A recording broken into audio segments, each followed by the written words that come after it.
नदी घुमैले नहर घुमैले घुमैले चारो दिशा गे। नदी घुमैले नहर घुमैले घुमैले चारो दिशा गे। कमे उम्र में पढ़ाई दिल जनला वाला चालीसा गे। कमे उम्र में पढ़ाई दिल जनला वाला चालीसा गे। गलिए गलिए ढनकल चलही की हो तोरो इच्छा गे। गलिए गलिए ढनकल चलही की हो तोरो इच्छा गे। कमे उम्र में पढ़ाई दिल जनला वाला चालीसा गे। कमे उम्र में पढ़ाई दिल जनला वाला चालीसा गे।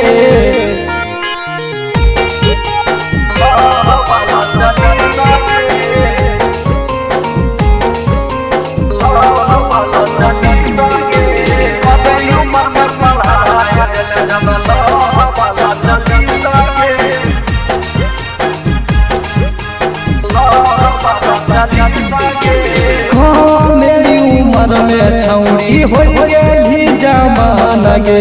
के कराची खबही अपन सैया वाला समान गे। मेरी उम्र में छौड़ी भे गेली जमाना गे। के करा के खबही अपन सैया वाला समान गे। पढ़े लिखे के समय में सुनैले दिलावा के खिस्सा गे। पढ़े लिखे के समय में सुनैले दिलावा के खिस्सा गे। कमे उम्र में पढ़ाई दिल जनला वाला चालीसा गे।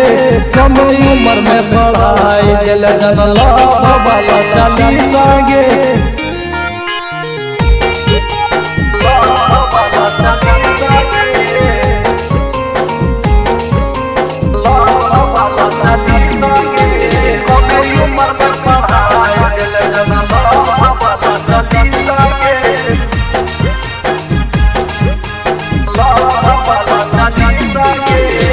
माई बाप के सामने नहीं रखले पोला जगे। जनतौ जे दुनियादारी घुसतौ समाज गे। माई बाप के सामने नहीं रखले तोला जगे। जनतौ जे दुनियादारी घुसतौ समाज गे। दीवाना धीरज के दिल पियावा वाला हिस्सा गे। पूनमा पवन के दिल सैया वाला हिस्सा गे। कमे उम्र में पढ़ाई दिल जनला वाला चालीसा गे। छोटे उम्र में सिखाई दिल जनला वाला चालीसा गे।